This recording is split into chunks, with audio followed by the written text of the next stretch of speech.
ಶ್ರೀ ಗುರು ಬಸವಲಿಂಗಾಯ ನಮಃ. ಓಂ ನಮಃ ಶಿವಾಯ. ಸರ್ವರಿಗೂ ಭಕ್ತಿಯ ಶರಣು ಶರಣಾರ್ಥಿ.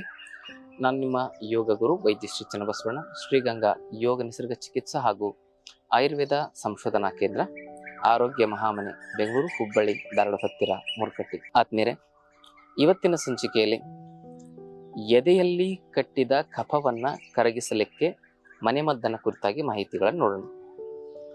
ಎದೆಯಲ್ಲಿ ಕಟ್ಟಿರುವ ಕಫವನ್ನ ಕರಗಿಸಲಿಕ್ಕೆ ಒಂದು ಶಮನ ಚಿಕಿತ್ಸೆಯನ್ನು ಕೂಡ ಮಾಡಿಕೊಳ್ಳಿಕ್ಕೆ ನಾನು ನಿಮಗೆ ಹೇಳ್ತೇನೆ.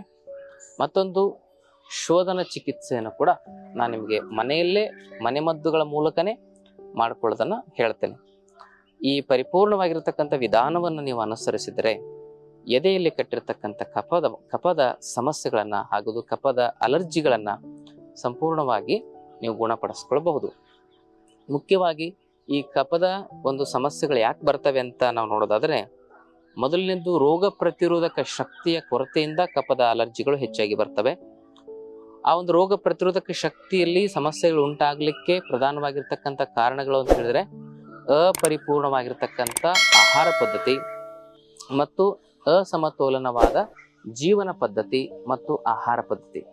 ಇದರಿಂದ ನಮ್ಮ ರೋಗ ಪ್ರತಿರೋಧಕ ಶಕ್ತಿಯಲ್ಲಿ ಕೊರತೆಗಳು ಉಂಟಾಗ್ತವೆ.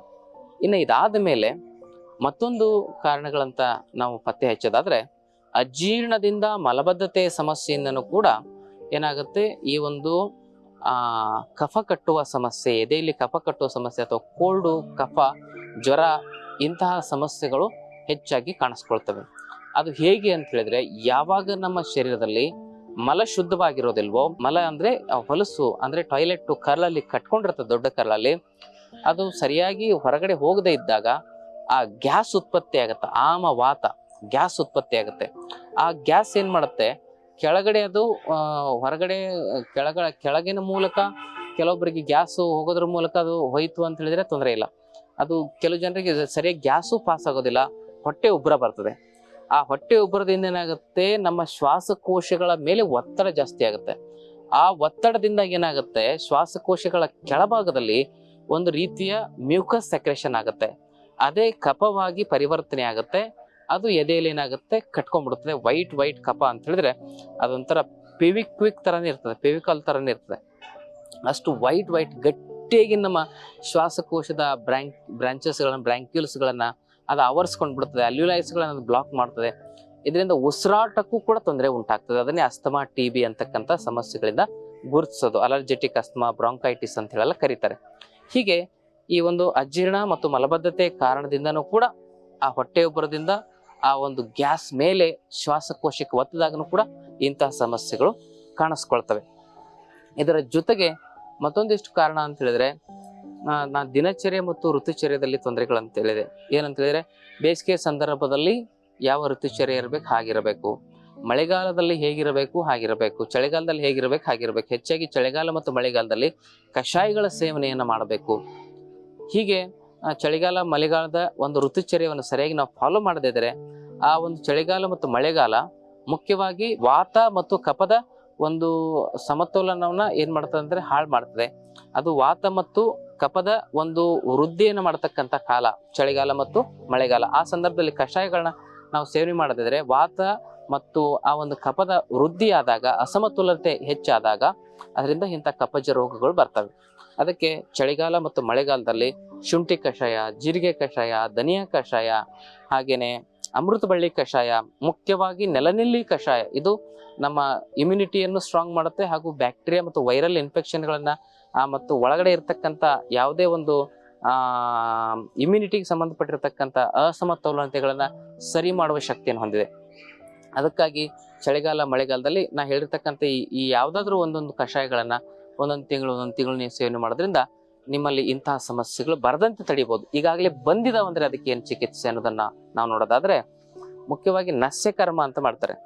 ಪಂಚಕರ್ಮದಲ್ಲಿ ವಮನ, ವಿರೇಚನ, ಬಸ್ತಿ, ರಕ್ತ ಮೋಕ್ಷಣ, ನಸ್ಯ ಅಂತ 5 ಚಿಕಿತ್ಸೆಗಳು, ಶರೀರ ಶುದ್ಧೀಕರಣದ ಚಿಕಿತ್ಸೆಗಳು ಬರ್ತವೆ.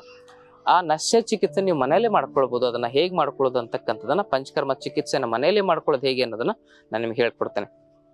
ಏನ್ ಮಾಡಿ, ನಾಟಿ ಹಸುವಿನ ತುಪ್ಪ ತೆಗೆದುಕೊಳ್ಳಿ, ಒಂದು 100 ಗ್ರಾಮ್ನಷ್ಟು. ಅದರಲ್ಲಿ ಏನ್ ಮಾಡ್ಬೇಕಂತ ಹೇಳಿದ್ರೆ, ಒಂದು 100 ಗ್ರಾಮ್ನಷ್ಟು ಹಸಿ ಶುಂಠಿಯ ರಸ ಮತ್ತು ಒಂದು 100 ಗ್ರಾಮ್ನಷ್ಟು ಹಸಿ ಅರಿಶಿಣದ ರಸ ಹಾಕಬೇಕು. ಹಸಿ ಅರಿಶಿಣ ಮತ್ತು ಹಸಿ ಶುಂಠಿನ ಜಜ್ಜಿ ರಸ ತೆಗೆದು ಆ ತುಪ್ಪದಲ್ಲಿ ಹಾಕಬೇಕು. ಹಾಕಿ ಏನು ಮಾಡ್ಬೇಕಂತ ಹೇಳಿದ್ರೆ ಅದನ್ನು ತಯಾರಿಸ್ಕೊಂಡು ಇಟ್ಕೊಳ್ಬೇಕು. ಅದನ್ನು ಮಿಕ್ಸ್ ಮಾಡ್ಕೊಂಡು ಆ ತುಪ್ಪದಲ್ಲಿ ಬೇಯಿಸ್ಬೇಕು. ಅದನ್ನು ಬೇಯಿಸಿದಾಗ ತುಪ್ಪದಲ್ಲಿ ಒಂದು 100 ಗ್ರಾಮ್ ಹಸಿ ಶುಂಠಿ ರಸ, 100 ಗ್ರಾಮ್ ಹಸಿ ಅರಿಶಿಣದ ರಸ, ಒಂದು 100 ಗ್ರಾಮ್ ತುಪ್ಪ ಹಾಕಿ ಅದನ್ನು ಕುದಿಸಿದಾಗ ನೀರಿನ ಅಂಶ ಎಲ್ಲ ಹೋಗಿ ಆ ತುಪ್ಪ ಅಷ್ಟೇ ಉಳಿತದೆ. ಅದನ್ನ ತಯಾರಿಸಿಟ್ಕೊಳ್ಬೇಕು. ಅದನ್ನ ನಸ್ಯಕ್ಕೆ ಮುಖ್ಯವಾಗಿ ಬರತಕ್ಕಂಥದ್ದು, ಬೇಕಾಗಿರ್ತಕ್ಕಂಥದ್ದು. ಇನ್ನೊಂದು ಏನು ಮಾಡ್ಬೇಕಂದ್ರೆ ಒಂದು ಧೂಮ ತಯಾರಿಸಿಟ್ಕೊಳ್ಬೇಕು. ಹೇಗೆ? ಒಂದು ಕಾಟನ್ ಬಟ್ಟೆಗೆ ತುಪ್ಪ ಸವರಿ ಅದರ ಮೇಲೆ ಸ್ವಲ್ಪ ಅರಿಶಿನ ಪುಡಿ ಮತ್ತೆ ಕಾಳು ಮೆಣಸಿನ ಪುಡಿ ಮತ್ತೆ ಸೋಂಪು ಕಾಳು ಪುಡಿಯನ್ನ ಹಾಕಿ ಅದನ್ನ ಸುರುಳಿ ಸುತ್ತಿ ಇಟ್ಕೊಳ್ಬೇಕು. ಒಂಥರ ಊದುಬತ್ತಿ ತರ. ಮೊದಲು ಕಾಟನ್ ಬಟ್ಟೆಗೆ ತುಪ್ಪ ಹಚ್ಬೇಕು, ಅದ್ರ ಮೇಲೆ ಪುಡಿ ಹಾಕಿ ಆ ಬಟ್ಟೆನ ಹಿಂಗೆ ಸುರುಳಿ ಸುತ್ತರೆ ಊದುಬತ್ತಿ ತರ ಆಗುತ್ತೆ. ಅದೊಂದು ಧೂಮ ರೆಡಿ ಮಾಡಿ ಇಟ್ಕೊಳ್ಬೇಕು. ಮತ್ತೆ ಒಂದು ಚೆಮ್ನಷ್ಟು ಅಂದ್ರೆ 1 ಲೀಟರ್ನಷ್ಟು ಬಿಸಿ ನೀರನ್ನ ಉಪ್ಪು ಹಾಕಿ ಕುದಿಸಿರ್ತಕ್ಕಂಥ ಸೈಂಧವ ಲವಣವನ್ನು ಹಾಕಿ ಕುದಿಸಿರ್ತಕ್ಕಂಥ ಉಗುರು ಬೆಚ್ಚನೆ ನೀರನ್ನ ಇಟ್ಕೊಳ್ಬೇಕು. ಇದಿಷ್ಟಿದ್ರೆ ನೀವು ನಸ್ಯನ ಮನೇಲಿ ಹೇಗೆ ಮಾಡ್ಕೊಳ್ಬೋದು ಅಂತ ಹೇಳ್ತೀನಿ. ಮೊದಲನೇ ಸ್ಟೆಪ್ಪಲ್ಲಿ ಮುಖಕ್ಕೆ ನೀವೇನು ಮಾಡ್ಬೇಕಂದ್ರೆ ಸ್ವಲ್ಪ ಎಳ್ಳೆಣ್ಣೆಯಿಂದ ಮಸಾಜ್ ಮಾಡ್ಕೊಳ್ಬೇಕು ಮುಖ ಮತ್ತು ಎದೆಗೆ. ಆ ಎಳ್ಳೆಣ್ಣೆಯಲ್ಲಿ ನೀವು ಸ್ವಲ್ಪ ಪ್ರಮಾಣದಲ್ಲಿ ಪಚ್ಕರ್ಪೂರವನ್ನು ಹಾಕಿ ಮಾಡೋದ್ರಿಂದ ಬಹಳ ಬೇಗ ಅದರ ಪ್ರಭಾವ ಕಾಣಬಹುದು. ಹೀಗೆ ಮುಖಕ್ಕೆ ಮತ್ತು ಎದೆಗೆ ಚೆನ್ನಾಗಿ ಉಜ್ಜಿ ಮಸಾಜ್ ಮಾಡ್ಕೊಳ್ಬೇಕು ಒಂದು 10 ನಿಮಿಷ. ಹಾಗೇನೆ ಈ ಭಾಗದಲ್ಲಿ ಸೈನಸ್ ಗ್ಲ್ಯಾಂಡ್ಸ್ ಇರ್ತಾವೆ, ಇಲ್ಲಿ ಜಾಸ್ತಿ ಒತ್ತಡ ಹಾಕಬೇಕು, ಇಲ್ಲಿ ಸ್ವಲ್ಪ ಪ್ರೆಷರ್ ಮಾಡಬೇಕು. ಇಲ್ಲೆಲ್ಲ ಪ್ರೆಷರ್ ಮಾಡ್ತಾ ಹಣೆ ಮತ್ತು ಮುಖದ ಭಾಗದ ಒಂದು ಮಸಾಜ್ ಮಾಡೋದ್ರಿಂದ ಕಫ ಏನಾಗ್ತದೆ ಕರಗ್ತದೆ. ಎದೆಯನ್ನು ಚೆನ್ನಾಗಿ ಉಜ್ಜಿ ಮಸಾಜ್ ಮಾಡ್ಬೇಕು. ಆಮೇಲೆ ಒಂದು 10 ನಿಮಿಷ ಸ್ಟೀಮ್ ತಗೋಬೇಕು. ಫಸ್ಟ್ ಸ್ಟೆಪ್ ಮಸಾಜ್ ಮಾಡ್ಬೇಕು, ಸೆಕೆಂಡ್ ಸ್ಟೆಪ್ ಸ್ಟೀಮ್ ತಗೋಬೇಕು. ಇನ್ನು 3ನೇ ಸ್ಟೆಪ್ಗೆ ಏನು ಮಾಡ್ಬೇಕಂತ ಹೇಳಿದ್ರೆ 10 ನಿಮಿಷ ಮಸಾಜ್ ಮಾಡ್ಕೊಳ್ಬೇಕು, 10 ನಿಮಿಷ ಸ್ಟೀಮ್ ತಗೋಬೇಕು. ಅದಾದ್ಮೇಲೆ ಏನ್ ಮಾಡ್ಬೇಕು? ಡ್ರಾಪ್ ಹಾಕ್ಬೇಕು. ನೀವು ಮನೇಲೆ ತಯಾರಿಸಿರ್ತಕ್ಕಂಥ ಡ್ರಾಪ್. ಅದು ನಿಮಗೆ ಮನೇಲಿ ತಯಾರಿಸ್ಲಿಕ್ಕೆ ಆಗಿಲ್ಲ ಅಂತ ಹೇಳಿದ್ರೆ ನಮ್ಮ ಆಶ್ರಮದಲ್ಲಿ ಆ ಒಂದು ಕಫವನ್ನು ಹೊರಗೆ ತೆಗಿಲಿಕ್ಕೆ ಒಂದು ಅದ್ಭುತವಾಗಿರ್ತಕ್ಕಂಥ ನಸ್ಯ ಬಿಂದು ಅಂತ ಒಂದು ಡ್ರಾಪ್ ಮಾಡಿದ್ವಿ. ಅದನ್ನು ಕೂಡ ತರಿಸ್ಕೊಂಡು ನೀವು ಬಳಸ್ಬೋದು. ಒಟ್ಟಿನಲ್ಲಿ ನೀವು ಮನೇಲಾದ್ರೂ ತಯಾರಿಸ್ಕೊಳ್ಳಿ ಅಥವಾ ಈ ಡ್ರಾಪ್ ಅನ್ನ ತೆಗೆದುಕೊಳ್ಳಿ. ಅದನ್ನ ಮೂಗಿನಲ್ಲಿ 8 ಹಾಕೋಬೇಕು. ಹಾಕೊಂಡು ಅಂತ ಕ್ಯಾಕರಿಸಿದಾಗ ಮೂಗಿಂದ ಎಳೆದು ಬಾಯಿಂದ ಅಂತ ಕ್ಯಾಕರಿಸಿದಾಗ ಕಫ ಎಲ್ಲ ಹೊರಗಡೆ ಬರ್ತದೆ. ಅದನ್ನು ಉಗಿಬೇಕು. ಅದನ್ನು ಉಗಿದ್ಮೇಲೆ ಕಫ ಎಲ್ಲ ಹೊರಗಡೆ ಹೋದ್ಮೇಲೆ ಮತ್ತೆ ಕೊನೆಗೆ ಏನ್ ಮಾಡ್ಬೇಕಂದ್ರೆ ಧೂಮ ಅಂತ ಹೇಳಿದ್ನಲ್ಲ, ಅದು ಬತ್ತಿ ತಯಾರಿಸಿಟ್ಕೊಳ್ಳೋದು. ಅದನ್ನ ಬೆಂಕಿ ಹಿಡಿದಾಗ ಹೊಗೆ ಬರ್ತಲ್ಲ, ಆ ಹೊಗೆನ ಮೂಗಿಂದ ತಗೊಳ್ಳೋದು, ಬಾಯಿಂದ ಬಿಡೋದು. ಇದಕ್ಕೆ ಧೂಮಪಾನ ಅಂತ ಹೇಳ್ತಾರೆ. ಅದು ಆಯುರ್ವೇದ ಔಷಧಿ ಧೂಮಪಾನ ಇದು. ಇನ್ನು ಇದಾದ್ಮೇಲೆ ಕೊನೆಗೆ ಆ ಉಪ್ಪು ನೀರನ್ನ ಇಟ್ಕೊಂಡಿರ್ತಾರಲ್ಲ ಅದನ್ನ ಬಾಯಲ್ಲಿ ಹಾಕೊಂಡು ಗಾರ್ಗಲಿಂಗ್ ಮಾಡೋದು, ಅಂತ ಮಾಡಿ ಗಾರ್ಗಲಿಂಗ್ ಮಾಡಿ ಉಗುಳೋದು. ಈ 5 ಸ್ಟೆಪ್ಗಳು: ಮೊದಲನೇ ಮಸಾಜು, 2ನೇ ಸ್ಟೀಮು, 3ನೇ ಡ್ರಾಪು, 4ನೇ ಧೂಮ, 5ನೇಕ್ಕೆ ಉಪ್ಪು ನೀರು ಮುಕ್ಕುಳಿಸೋದು. ಇದಿಷ್ಟು ಪ್ರೊಸೀಜರ್ ಮಾಡಿದ್ರೆ ಪರಿಪೂರ್ಣ ನಸ್ಯ ಕರ್ಮ ಆಯ್ತು. ಇದನ್ನ ನೀವು ಮನೇಲೆ ಮಾಡ್ಕೋಬಹುದು. ಇಲ್ಲಾಂದ್ರೆ ಸುಮಾರು 20-30 ಸಾವಿರ ಆಸ್ಪತ್ರೆಗಳಲ್ಲಿ ಖರ್ಚು ಮಾಡೋದು ನಿಮ್ಗೆ ಉಳಿತದೆ.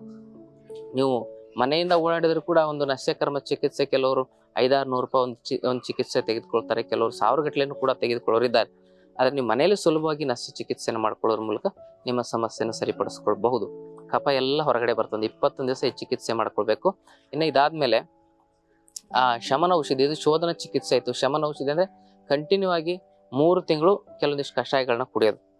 ಮೊದಲನೇ ತಿಂಗಳು ಏನಂತ ಹೇಳಿದ್ರೆ 1 ವೀಳ್ಯದೆಲೆ, ಒಂದು 4 ಕಾಳುಮೆಣಸು, ಆಮೇಲೆ ಒಂದು ಅರ್ಧ ಚಮಚ ಅರಿಶಿಣದ ನುಚ್ಚು, ಅದರಲ್ಲಿ ಒಂದು ಅರ್ಧ ಚಮಚದಷ್ಟು ಧನಿಯಾ ಪೌಡ್ರು, ಇವೆಲ್ಲವನ್ನು ಹಾಕಿ 2 ಗ್ಲಾಸ್ ನೀರನ್ನ ಕುದಿಸಿ ಅದನ್ನ ಅರ್ಧ ಗ್ಲಾಸ್ ಇಳಿಸಿ ಅದನ್ನ ಶೋಧಿಸಿ ಬೆಳಿಗ್ಗೆ ಖಾಲಿ ಹೊಟ್ಟೆಲಿ ಕುಡಿಬೇಕು. ಸಾಯಂಕಾಲ ಮಲಗೋ ಸಂದರ್ಭದಲ್ಲಿ ನೀವೇನ್ ಮಾಡ್ಬೇಕಂದ್ರೆ ಒಂದು 4 ಎಸಳಿನಷ್ಟು ನಾಟಿ ಬೆಳ್ಳುಳ್ಳಿನ ಸೇವನೆ ಮಾಡಿ ಮಲ್ಕೋಬೇಕು. ಇಷ್ಟು ಮಾಡಿದ್ರೆ ಎದೆಯಲ್ಲಿ ಕಟ್ಟಿರ್ತಕ್ಕಂಥ ಕಫ ಕರಗುತ್ತೆ. ಚಿಕ್ಕ ಮಕ್ಕಳಿಗಾದ್ರೆ ಪ್ರಮಾಣ ಕಡಿಮೆ ಮಾಡ್ಬೇಕು. ಇದನ್ನ ಅರ್ಧ ಗ್ಲಾಸ್ ಇಳಿಸಿರ್ತಿರಲ್ಲ ಕಷಾಯವನ್ನ, ಆ ಒಂದು ಕಷಾಯವನ್ನ 2 ರಿಂದ 5 ವರ್ಷದ ಮಕ್ಕಳಿದ್ರೆ, 2 ರಿಂದ 5 ವರ್ಷದ ಒಳಗಡೆ ಮಕ್ಕಳಿದ್ರೆ ಅವಕ್ಕೊಂದು 4-5 ಚಮಚ ಕುಡಿಸ್ಬೇಕು. 5 ವರ್ಷದಿಂದ 10 ವರ್ಷದ ಮೇಲಿನ ಮಕ್ಕಳಿದ್ರೆ ಅದಕ್ಕೆ ಅವ್ರಿಗೆ ಏನಂತ ಹೇಳಿದ್ರೆ ಒಂದು 30 ರಿಂದ 40 ml ಅಷ್ಟು ಕುಡಿಸ್ಬೋದು. 10 ವರ್ಷದಿಂದ 15 ವರ್ಷದ ಒಳಗಡೆ ಇರ್ತಕ್ಕಂಥ ಮಕ್ಕಳಿದ್ರೆ ಅವರಿಗೆ ನೀವು ಅದನ್ನ ಒಂದು 60 ml ವರೆಗೂ ಅದನ್ನ ಕೊಡಬಹುದು. ಆಮೇಲೆ 15 ರಿಂದ ಮೇಲ್ಪಟ್ಟಿನ ವಯೋಮಾನದವರು ಅದನ್ನ 100 ml ವರೆಗೂ ಸೇವನೆ ಮಾಡಬಹುದು. ಮತ್ತೆ ರಾತ್ರಿ ಕೂಡ ಹಸಿ ಬೆಳ್ಳುಳ್ಳಿ, ನಾಟಿ ಬೆಳ್ಳುಳ್ಳಿ ಇದ್ರೆ ಅದನ್ನ ಮಕ್ಕಳಿಗೆ ಏನ್ ಮಾಡ್ಬೋದು, ಹಸಿದಾಗೆ ತಿಂದ್ರೆ ಕೊಡ್ಬೇಕು. ಇಲ್ಲಾಂದ್ರೆ ಆ ಬೆಳ್ಳುಳ್ಳಿನ ಸ್ವಲ್ಪ ಬಿಸಿ ಮಾಡಿ ಅದನ್ನ ಅಗದು ತಿನ್ಲಿಕ್ಕೆ ಕೊಡ್ಬೇಕು. ಹೀಗೆ ಮಾಡೋದ್ರಿಂದ ಎದೆಯಲ್ಲಿ ಕಟ್ಟಿರ್ತಕ್ಕಂಥ ಕಫ ಕರಗುತ್ತೆ. ಮತ್ತೆ ಇನ್ನು ಬೆಳ್ಳುಳ್ಳಿಯನ್ನ ಚೆನ್ನಾಗಿ ಸುಲಿದು ಅದನ್ನ ಸರ ಮಾಡಿ ಮಕ್ಕಳಿಗೆ ಕೊಳ್ಳಿ ಕಟ್ಟೋದ್ರಿಂದ ಕೂಡ ಅದು ಒಂಥರ ಆರೋಮ ಥೆರಪಿ.